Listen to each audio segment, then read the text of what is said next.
Wait, what do you mean he's not in Team Rainbow anymore? He's been there from the very start. He's FBI. He's day one. Wait, he joined Night Haven? No, he didn't. Come on, hold on. Pulse joins Night Haven.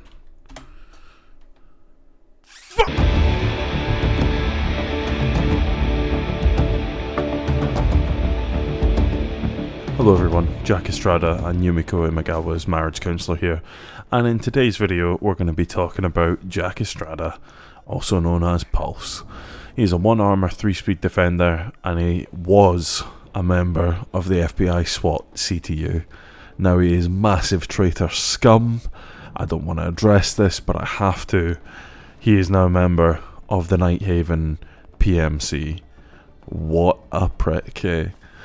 And he has two primary weapons that he doesn't deserve. He has the UMP-45 SMG, which is a slow rate of fire SMG, but it hits like a truck, kind of. Has small magazine for a small man. And he has the M1014 semi-auto shotgun. It's about as consistent as the Russian government's telling of the truth when they say that they aren't going to invade sovereign democracies, so not very consistent at all. But it is still a good weapon. Just, you know, not one that you would want to rely on. A bit like the guy who wields it, Pulse, who's a filthy traitor. He has access to two secondary weapons. The M45 pistol is the first one. The M45 is a 1911 platform pistol. It hits hard. It doesn't have as much ammo as its counterpart, the 5.7 USG, which hits lighter and has more ammunition. Both of them are good. This is a preference issue and nothing else.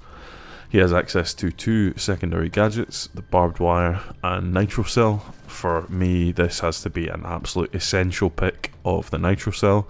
You cannot go with barbed wire when you're playing Pulse. You're just removing far too much of his whole thing. So go for the nitro cell. His unique gadget is the HB5 cardiac sensor, also known as the heartbeat sensor. It's not called anything else. People don't call it the pulse sensor. They might call it the scumbag machine, scumbag sensor, the arsehole traitor gadget that shouldn't work. I don't know. But in any case, it highlights the real-time heartbeats of attackers within a 9-meter radius, and this is unaffected by any obstacles. No wall can stop this gadget from peeking through the other side and seeing what's going on with people's cardiac health.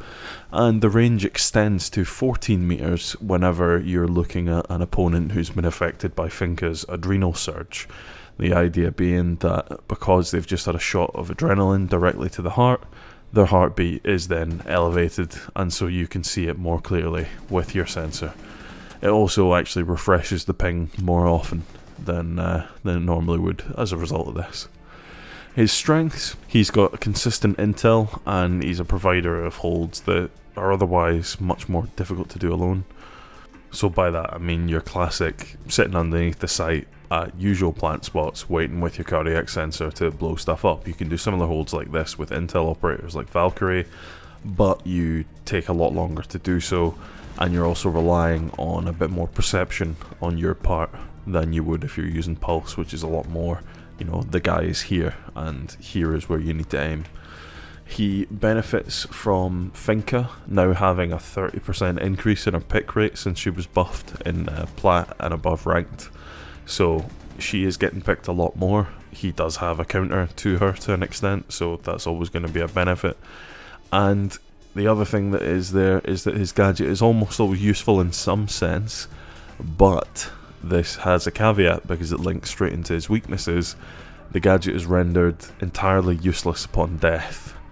So if you're dead, you're not given any value to your teammates. This isn't like a Valkyrie or anything like this where you can guarantee they're going to continue to get to use your cams even if they are shocking.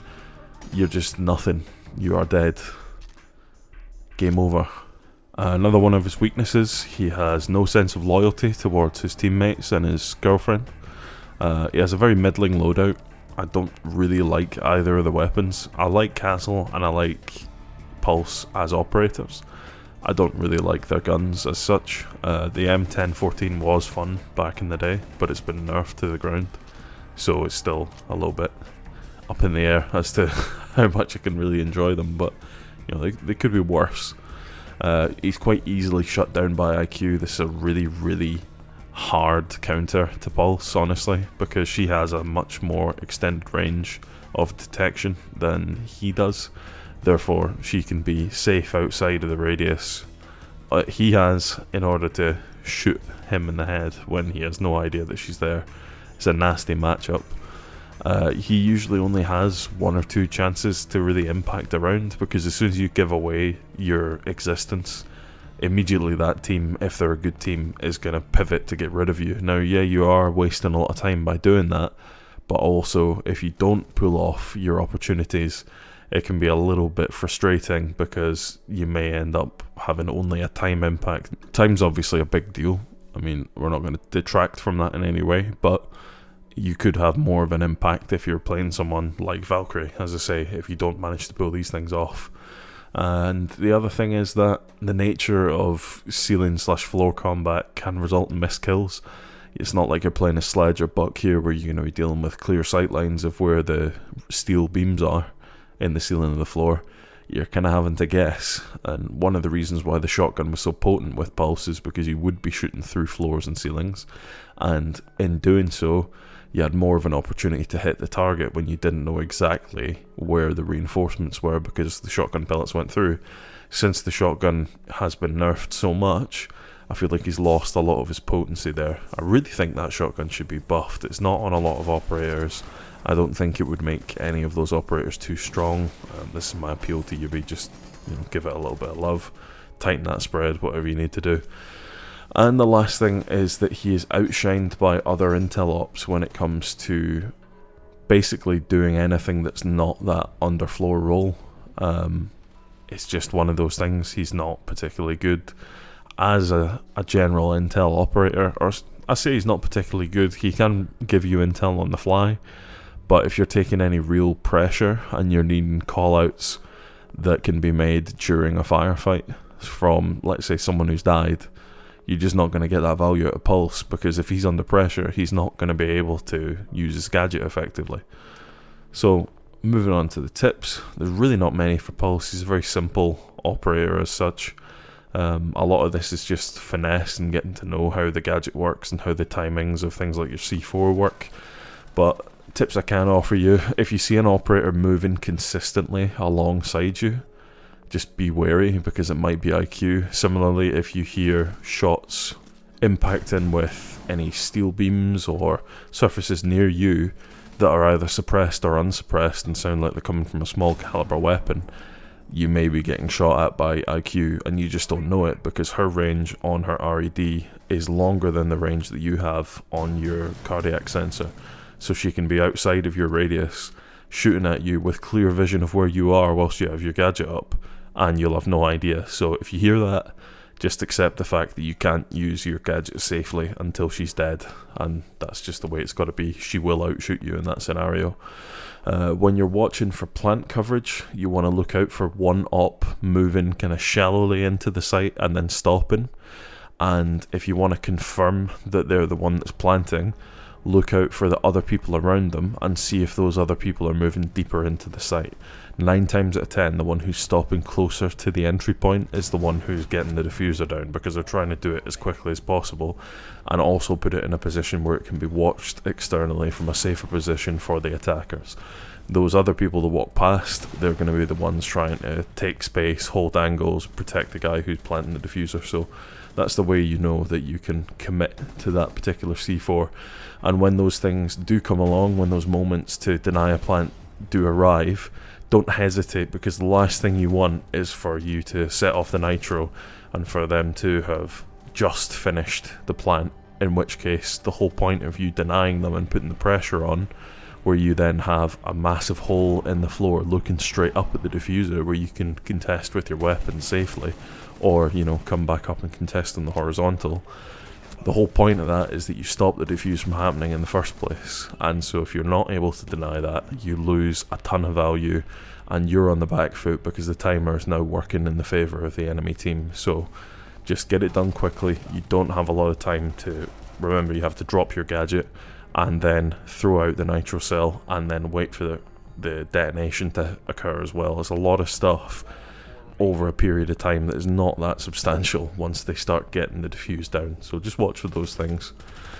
Be wary about pre-placing nitros as pulse. A lot of the time if you pre-place it, it may end up in an area where you then can't use it, or it might end up in an area where you can't move it again, in which case it might be rendered useless. It might also be rendered useless because if they throw a frag in, or an EMP, or an LV lance, or whatever it is that they're wanting to use to clear stuff, it could end up accidentally or unintentionally destroying your nitro cell, in which case you got no value out of it anyway. It's better to just accept that there is going to be a delay as you throw it, even try and do some prediction stuff, rather than risking it just being taken out outright without you having even the slightest chance to actually let it engage in a round. And the last tip that I have is that if you are holding a position just below a reinforced wall, it's probably going to get EMP'd unless you've banned Thatcher. But even if you have, EMP grenades are going to be coming in as a secondary gadget eventually. So just stand back from that wall on the underside. Try and create a little bit of space. That way you're not going to be putting yourself into a dodgy position where your sensor could be disabled. When the sensor's disabled, you are disabled because you have no sight on the floor above you. That means your job is not being completed properly. So that's all I've got for you for Pulse this week, and well, forever basically, because I don't want to talk about him again. Scumbag, traitor, deserter, disgusting. Yeah, it's a good way to describe all the members of Nighthaven. I hope that you're having a lovely weekend, and if it's not the weekend, I hope you're having a lovely whenever it happens to be when you watch this video. Subscribe if you like. I've been Blackwatch, doppelbatching you everybody. Bye bye.